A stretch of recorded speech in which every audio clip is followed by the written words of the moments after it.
Hey everybody, I'm Mike Shannon, and this is What Do You Have to Lose? I'm excited. My first guest, of course, it would have to be my best friend, Nickie. Say hi, Nickie. Hey, everybody. Thanks for joining us. You got a little bundle of joy there with you, I just do rocking her gotta. to sleep, keeping her quiet, keeping her chill. So we actually have two guests today, Nickie and Nickie's baby, Oh yeah, my assistant. So her assistant. mhm. Fact checking everything I say. The fact checkers are important, but We call it otherwise, first huh? auditor to the stars. The auditors to the stars. She's great. Well, hey, so Nickie is joining us today, and we've got a couple of topics to talk about. But I wanted to start with a topic that Nickie has always been very exemplary on. She's always been a great example to me, and probably the most important thing to any type of weight loss, health, wellness is diet. Well, that's a bad word for anybody who's trying to lose weight. I used to be a smoker, and I was perpetually quitting, and I feel like that with my weight loss. I'm always perpetually trying to find a new diet, trying to find something that works for me. But hey, that's what this is all about, right? What do you have to lose? Try something new. So I thought we'd start by talking about that. Talk about how Nickie eats clean. I think maybe I've seen one Try. time her I, eat like junk. yeah, I try to. I indulge, but it So yeah, really. talk to us. Tell us what do you do? What are you doing? What are you up to? Talk about your eating habits, because that's probably a big piece of the weight loss, and health and wellness.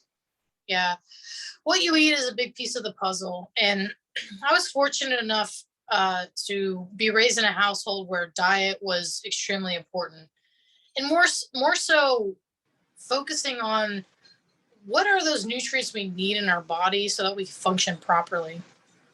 When I was a kid, about my daughter's age, my mom actually made all of my baby food from scratch. So she would get the vegetables, she would get the fruits, and she would puree them and turn them into my food. So that's where it really started. The whole idea of kids don't like vegetables, kids don't like fruits. Well, yeah, if you don't introduce that stuff to them early on, of course they're not going to like it. And then if there are so many television shows that reinforce how terrible vegetables are. Ew, spinach, ew, broccoli. You see that a lot. And you have to get through all that noise with your child. So that's really the best foundation. And sometimes many of us don't have that. I know, some friends that I have, and I think Mike, you might be one of them.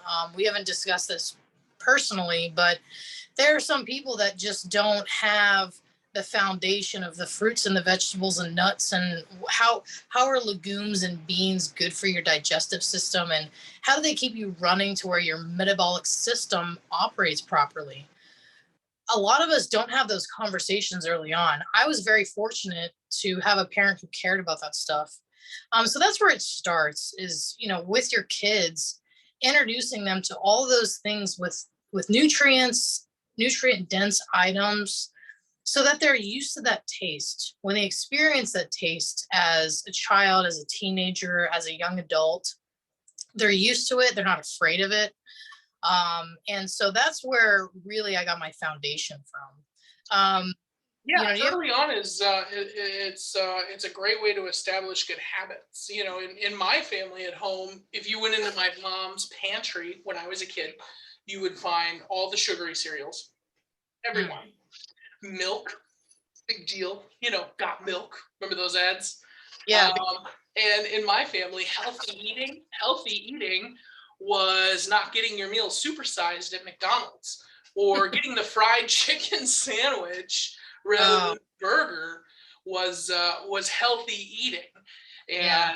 And so kind of you can see, obviously, my mother's choices are not, everything that went into my life and to why I am the size that I am.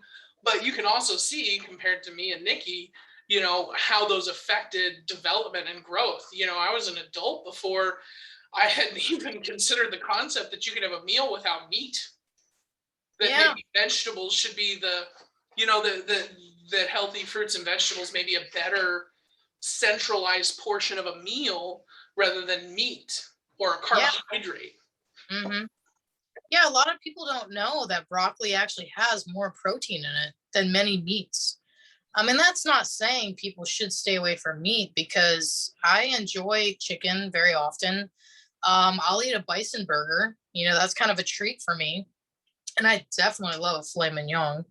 But of course, you know, and for our folks that feel that they don't want animals in their diet, or they want to stay away from animals in their diet, fortunately, we are in a world where those modifications are being created. So, you know, the Impossible Burger, Yeah.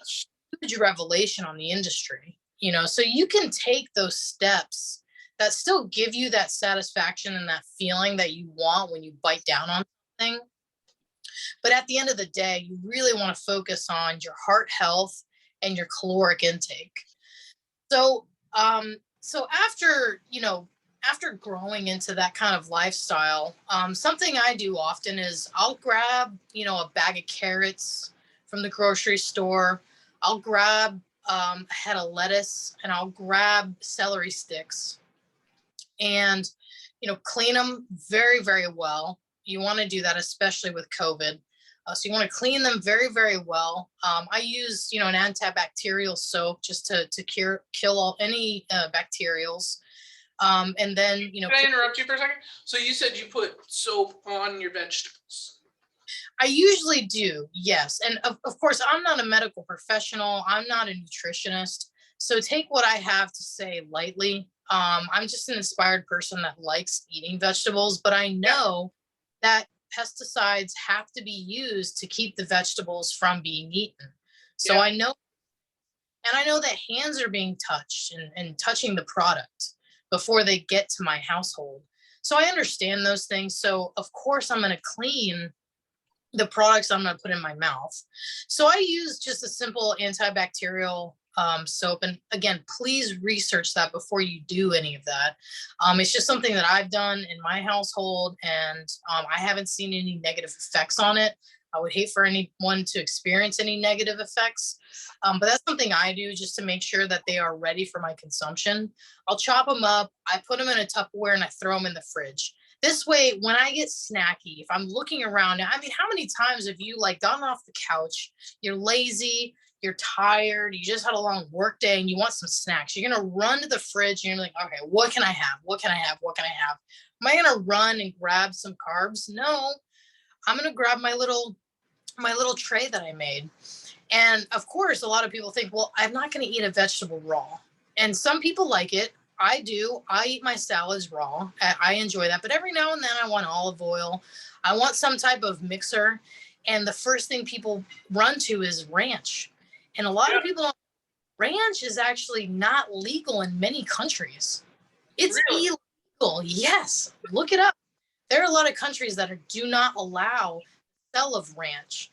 And it's because of its caloric intake, or other, you know, and another like high cholesterol dipping sauces.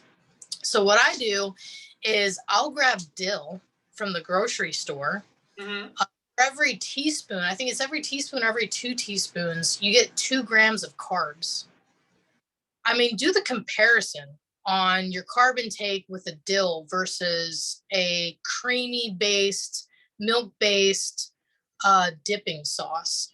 And so you still get that satisfaction of having that creamy delight, but you're doing it in a way where you are not increasing your caloric value. So that's kind of some things that I do in the snacking world, that keep me. That you mentioned washing your vegetables with soap. I think this is something. It's contrary to the way I was raised, because like we would wash our vegetables in water, but like Yeah, my wife's family, they use soap, and I thought, what? Soap on your food? But it makes sense, you know. You put some soap on your dishes, you put, you know, to clean them. You know, that's not a bad idea to make sure you got that added level of cleanliness. exactly. Yeah, I'm not afraid to eat off of a dish, off of a plate, off of a bowl. How many of you use soap to wash your dishes? You're still going to eat off of it. So Right. I do the thing with my vegetables and my fruits, because I know so many hands are going to be touching it. So I want some type of antibacterial or antiviral protection there when I'm just about to eat those things.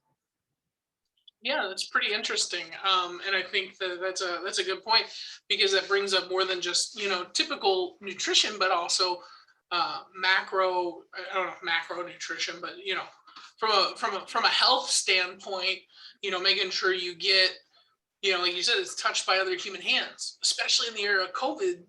You don't know who's touching that food. It could be Exactly. a grocery store employee that's asymptomatic. It could be, someone just shopping and they got Yeah, near enough and breathed on it, you know, exactly. and not to put a lot of fear in the world, but there's bacteria, there's viruses, there's all kinds of stuff other than just COVID. So adding that extra layer of that extra step, not only you're burning calories while you wash your vegetables, you're adding a little extra, antibiotic to it. Yeah, exactly. I want to Yeah. eat as clean as possible. And when I think of clean, I think of, all right, am I going to consume this item and is it going to harm my health? So that's the first thing you think of. So Yeah. those are steps I take in the snacking world. Because, of course, I'm human. Everyone's human. I want to run to a bag of potato chips. Yeah. So, yeah, of course. I do eat chips. I eat potato chips, but I'll use an alternative. So a great alternative is pop chips. If you've heard of them, look it up, because it's a different process of it's not a frying process that they use. Okay. So again, it's the same thing. It reduces the caloric intake by the way that they produce the food. You're still getting that chip satisfaction. You're still getting that salty goodness, but you are not increasing, you're not overdoing what your body can handle and what your metabolic system can handle in that singular day. I mean, how hard is it? How many times have you opened a bag of chips and then, you're just like, oh, I'm going to watch a movie. No big deal. I'm eating the chips. And then all of a sudden, boom, you're at the end of the bag. Like, oh, Yeah. crap. Yeah. Too many Feel times. bad. It's too many times. Many So, times. reading the back of the label and seeing the caloric intake, seeing the carbohydrates, how many carbs are involved, that's part of it. And if you've got two bags that you're deciding on, and based on the serving size, one has less carbs, go with the one that has less carbs. I'm not saying to completely change your diet, because what ends up happening is you can only change your diet and keep it for so long. You can only eat salads every day for so long until your body just, you can't handle it, you give up, and then you gain a ton of weight back. You want to make micro changes. Like, instead of buying a really, really heavy bag of chips, you're going to buy a bag of chips that have, half the amount of the sugar, half the amount of the carbs. And that way you still get that satisfaction, but you're doing your body a service by not making it run harder than it has to. Yeah. And so you mentioned like lowering the carbs. Have you ever done a low carb diet?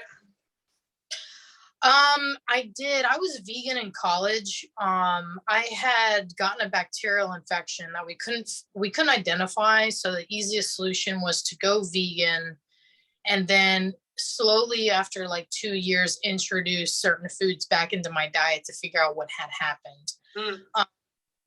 So so I did go in, and in that time I was primarily on, and this is in, like, the early 2000s. So I really didn't have a whole lot of options. You couldn't go to Burger King and say, hey, I want an impossible burger. Oh yeah. Impossible. You know what I mean? That stuff didn't exist back then. So then my only option was, if I went to a restaurant with friends, I'd have to get a salad or nothing. Yeah. So it was excruciating. It was not easy. I didn't enjoy it because when I was out with friends, I always had to plan. Yeah. The only time I had like real meals and real like enjoyment was when I was cooking and baking the stuff myself through finding recipes. So now it's a lot easier to live a low carb diet. There's a lot of, keto, for example, is on the rise. And I'm not saying live a keto lifestyle. I'm just saying you can go online and buy something I do is I love cereal. Mhm. But cereal is something that will make me balloon up. So I don't grab, I don't grab a sugary treat as my cereal. I'll grab a keto cereal and have that on my days where I'm like, man, I just want some cereal. Yeah. So, it's not changing your entire lifestyle. It's just swapping things out for other better things. And that's all. It's nice that today, unlike, like you said, 10 years ago, 15 years ago, even 5 years ago, the options were very limited. Now, today, we have a lot more options. If you do want to try an alternative diet, a lot of restaurants where you go, they have vegetarian, vegan, keto, low carb options. But back then there was very little. You'd have to almost go to a specialty restaurant, which would be constantly mocked in the movies. I'm reminded Well, of. it's expensive too. Oh, and very expensive. Don't have the budget for that kind of lifestyle. Yeah. So fortunately now you can eat, on one day you can eat a very, like, if you want to eat a specific bag of chips, right? The Yeah. following day, go buy a bag of broccoli and Yeah. and you ill and have that as a snack the next day.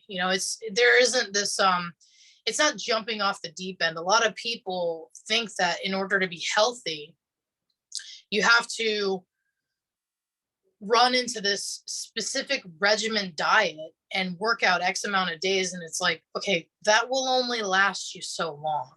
Yeah. Till eventually case in point, my mom has a coworker who she decided that she wanted to lose a certain amount of weight.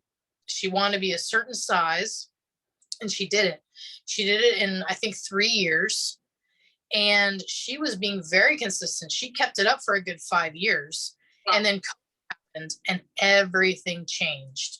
Yeah. And it's not that she changed her lifestyle, it's that this big monumental change to all of our lifestyles changed what she had in her routine, and then she gained a lot of weight back.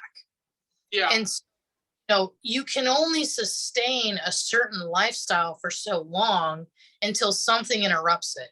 So what you really want to do is you just want to swap things out. Like, for example, I loved ranch. I liked eating vegetables with ranch, but I knew that it was very heavy on my stomach. So I switched to dill. It's similar. It tastes kind of the same. And I know that my carbohydrate intake is a lot less if I do a dill. So let's dive into the dill thing a little bit. So are you talking just like you go get fresh dill and you just sprinkle it on your baby carrots, or do you make some kind of dip with it, or are there pre-made dips that you buy? I just buy the pre-dip. I'll run into a grocery store. I'll buy the pre-made dip. Is that like what do they make it with? Greek yogurt a lot of the time? Dill and Greek yogurt, or dill and some kind of cream base, right? They do use a cream base. I'll have to look it up for you. Maybe I can put it in a chat for you later, the one that I use. But I think it's like 1 to 2 teaspoons, like 2 grams of carbs. And I'm like, wow, I actually think that's pretty good. Yeah. That's the amount of carbohydrate intake when I'm trying to stay below 30 for the entire day. That's a pretty good amount. Yeah. I gotcha. So let's talk breakfast. What do you like to do for breakfast? Well, so I'm a big coffee fan. Big time. So I love my Nespresso. I bought it about a month ago. And so I do have an espresso, and it depends on the day. I'll eat usually oatmeal. So, and I like to do a nice hearty oatmeal or grits for breakfast with an espresso. And I don't put any sugar in my espresso. I just have it the way it is. It's very good. So I don't, the espresso, espressos have good bold flavors to it. So I don't put any added sugar into it. I don't need to. If I want to, kick it up a notch, as they say, I have oat milk creamer. So I'll do an oat milk creamer in the coffee, but it's just a dollop. It's not a whole lot. Yeah. So that's my breakfast. I'll try to do kind of a hearty breakfast that gets me all the way through lunch. And if I'm feeling snacky, that's where I jump in and, grab my little vegetable tray and I'll just eat my vegetable tray. I gotcha. Kind of switching back to the carb thing, I was just Googling it. Mayo Clinic is saying that between 225 and 325 grams of carbohydrates a day. So you were saying that dill dip that you usually get is just a couple of grams for a few teaspoons. Is that what it was? Yeah, it's about, and I'll have to double check it, but it's about 1 or 2 teaspoons of your serving is 2 grams of carbs. Gotcha. So you're trying to get your carbs in the morning with the oatmeal or the what was it? The oatmeal or what was it? Grits. Oatmeal or grits. Get your carbs in the morning, and then try Yeah. to lower them throughout the rest of the day. Yeah, exactly. Kind of gives you that energy for the day, and then keep your energy up with the vegetables and the protein later throughout the day. Yeah, and carbs aren't bad, but you want to use the right carbs. I mean, our bodies naturally burn. So this whole anyone who's trying to not eat carbs at all, that's very dangerous because your body does burn even if you're sitting in a chair. Your body's going to burn. Right. So you don't want to starve yourself to the point where your body transitions into a hibernation. Mm-hmm. What ends up happening is your body turns into a hibernation and your body will store certain fats, and that's where you start to see the love handles. Some people will be so afraid to eat carbohydrates that their body's in fat storage mode and they end up gaining more weight than they started. Gotcha. And I remember that was one of the original arguments against Atkins, was that if you remove carbohydrates from your diet, your body actually lost the ability to break down the carbs normally. And then when you would reintroduce them, your body couldn't process them, and then you would just gain the weight back. I speak on that because certain diet plans, I'm a big believer that certain diet plans do go through some sort of processing and development stage. So Yeah. I don't necessarily, if Atkins, I don't know their findings, but my gut instinct is that if I tell myself I can't have carbs, I can't have bread, eventually I'm going to break down and I'm going to eat a bucket of bread. You want what you can't have. You're going to Olive Garden. I mean, that thing you can do for your body. Yeah, I gotcha. Yeah. So I do want to change topics a little bit, just kind of wrap this up, but I do want to spend a little bit of time on it, is talking about the elephant in the room of health and wellness at the moment, and that's COVID-19. Unfortunately, Nickie and I both live in the state of Florida that is being ravaged by the Delta variant of COVID-19. And typically, Nickie and I hang out, watch a TV show or something once a week. Now, we haven't been able to do that because of the Delta variant. We're trying to stay safe, trying to stay protected. And, so I just kind of want to talk with Nickie a little bit about COVID and how it's affected your life and maybe the life of your little bundle of joy there. Yeah, it's definitely kept me from living an outdoors life. When I would finish a day's work, the first thing I would do is, okay, what can I go out and do with a friend? And that was you and me going out and doing stuff. I'd do an escape room here and there, or I'd go out for a walk if it's not the summertime, because everyone knows Florida is crazy in the summer. But those things that, you traditionally do, they completely halted for the past, I want to say 2 years now. Because the fear is if you're in proximity of someone with COVID, you're most likely going to get it, and that's the fact. I had COVID; it was terrible. I had it with the first round, and I got pneumonia. I had a plethora of bacterial infections. Fortunately, my mom is extremely cautious, and she pushed me to go early on. So I went to the hospital early on. They took care of me before it became an issue.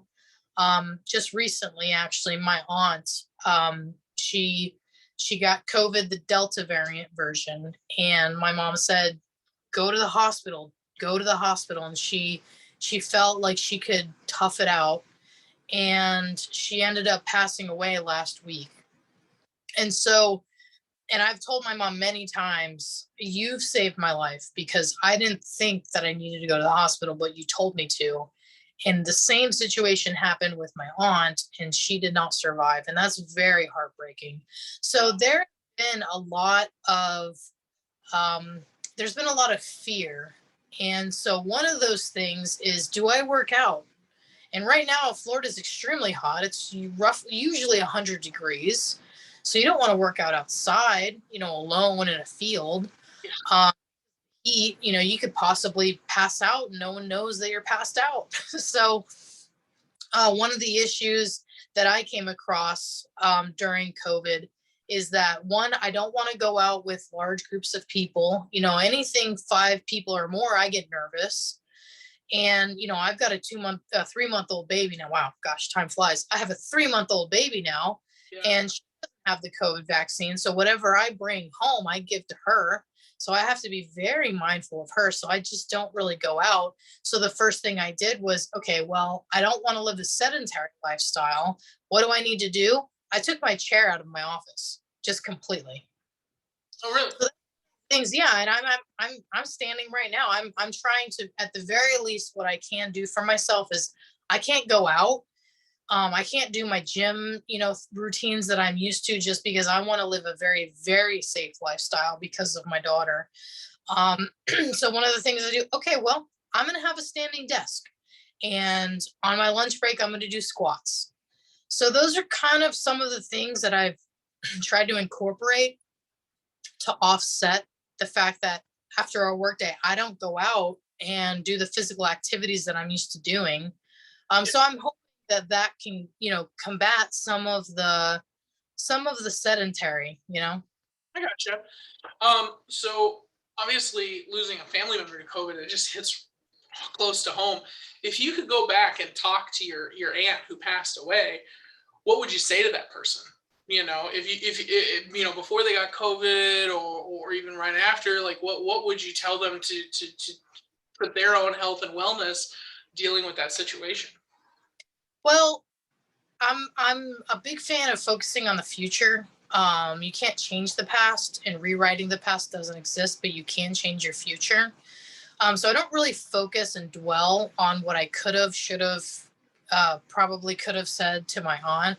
Hmm. Um, but if given that circumstance, she had gone to a camp retreat. It was a church retreat. It was filled with a lot of people, and that's how she got COVID. She got COVID because it was a very large group of people, and so that's the main thing. I would have very, very much pushed. Can you do this retreat virtually, just right now? I And this, gotcha. um, you know, so that people could still participate, but not put their lives at risk. Because at this point, my aunt did pass away. So they were putting lives at risk. And my aunt lost her life. So that's one of the things that I would say is that, can you do it virtually, and can you figure out a way to, turn a room into um, a a meditation seminar, turn a room into a standing area. Like, can you turn someone's individual room into the event itself? So that's kind of what I think of when it comes to the gym and any type of physical activity. Can we figure out a way to turn the room into your physical activity until we're able to integrate again? I mean, this isn't a permanent thing. We're human beings. We need to be physically with other people, and Sure. that'll happen. But right now, we need to take a step back, and we need to um, be mindful and respectful that we could hurt each other just by being in the same room. Yeah. Yeah, I gotcha. Okay, so if maybe we're not looking back and the shoulda, coulda, wouldas, but let's say you encounter someone else, maybe a family member, maybe a friend, maybe a coworker, who's going to go to an event like what your aunt went to, where she contracted COVID. What would you say? Well, the first thing is, I'm vaccinated. My wife is vaccinated. The vaccination reports show that it is safe. The FDA just approved Johnson and Johnson's vaccination. Did you see that, by the way? I saw Pfizer. I did Johnson. Sorry. Johnson happened today. Johnson. It is Pfizer. I apologize. Okay. Yeah, no So worries. we've got an FDA approval on one of the vaccines. Yeah. So if you're very cautious, very nervous, at least go with the FDA approved, Right. because or anything you consume or use, FDA is there to save you. FDA is there to protect you, right? That's the idea behind it. So if you're concerned about the vaccine, use the one that's FDA approved. So that's number one. And number two, if you're going to go out in groups, you're going to wear your mask, but you're going to change it out every 4 hours. Most people don't know that. So to change your mask every 4 hours if you're in groups of people. Correct. Outside of your home. Okay. And is that indoors, outdoors, both? Yeah. If you're wearing a mask, change it out every 4 hours, ditch the old one, throw it away, put a new one on. And if you have the budget for it, use the N95. Yeah, the N95 are going to be more expensive, but if solely to go to a group activity, buy the N95 for the group activity. And have you heard of the flame test with your mask? I have not. No, tell me more. So the flame test is if you can't get a hold of an M99, if you just have a regular, and I don't have one in the room with me, I have a dog. You hear the noise of his collar shaking. But if you don't have an M99 mask, if you have a mask and you have a lighter or a match, take it out, light it in front of you, right? And you've got a little flame. If you've got your mask on and you can blow the flame out, it's insufficient. You will be able to breathe in and breathe out, and the mask is not protecting you or anyone else. So if you have the mask on and you breathe in and out and it does not blow the flame out, it's sufficient to protect yourself and others from the virus. So yeah, so if you can't get a hold of the M99, get a mask that's why they say those gaiters, those little, you know what a gaiter is, it's like the sock over your face. Yeah. That's why those are ineffective, because they're such thin material. If you have a flame in front of you, a lighter or a match, a small flame, you will blow it out. I have one. Well, and the thing is, the weave of the material is open. Yeah. So that's where the microbes will, come in and get into your lungs. And again, I'm not a medical professional, so I can't speak on it. But it is important to do your research. And by research, I mean actual medical professionals. They're going to show you their licenses. They're going to show you their degrees. And they're going to tell you your own doctor. I always tell people when they're vaccine skeptical, vaccine hesitant, or anti-vax altogether, especially with the COVID vaccine, I say you got to cut out the nonsense. Take the politics out of it. Take the news media out of it. And just, if you have a doctor you trust. Don't forget, take the social media out of it. Take the social media out of it. Holy shit. Sorry for your earmuffs, baby. Oh, she's asleep. She can't hear me swearing. Take the social media out of it. If you have a doctor that you see when you need to take care of yourself, or if you're sick, go to that doctor or call the doctor's office and say, hey, these are my concerns. What do you think? And if you have, if they respond to you, take their advice. Yeah. Clearly, if you should get the vaccine, get it. If not, they will tell you, hey, you may have a medical condition that, would be worse than COVID, which is crazy to think, but that happens. And so they would be the ones to tell you. The news, the 5 o'clock news isn't going to tell you if your body is able to handle it. A doctor on the news can't tell you because they don't know you, but your doctor will. So in any of these cases, no matter what you read or you hear, go talk to your doctor. Exactly. They'll be the ones to know you best and to be able to tell you and take their advice. Yeah. Take their advice. Because you're not going to know more from reading Twitter or Facebook than the doctor knows. Or any of those channels. Yeah. You want to schedule an appointment with your doctor and go to the appointment, ask them the questions. What do you have to lose? Yeah. What do you have to lose? Exactly. What do you have to lose? Get the information. Try it. Give it a shot. If your doctor says, you know what, you're right, the vaccine's not for you, don't get the vaccine. But you know what? If they say it's for you, get the shot. So, well, Nickie, I think that's all I have for you. Thanks for coming on the show. I'm sure that our viewers will get to know you well, because if we have any viewers at this point, we're super new, but Nickie will be hopefully a regular around here. You'll get to know Nickie because she's my best friend, and like having her in my life and on my podcast. So Fantastic. Well, I was really happy to be a part of this. And of course, I never want to advise anyone on their own personal decisions, but if I can help guide someone who has questions and they find what I do in my life to be helpful in theirs, that makes me a happy person. So thank you so much for asking me to be on. see, and that's what this is about. If you hear something that works for you, give it a shot. What do you have to lose? Hey, everybody.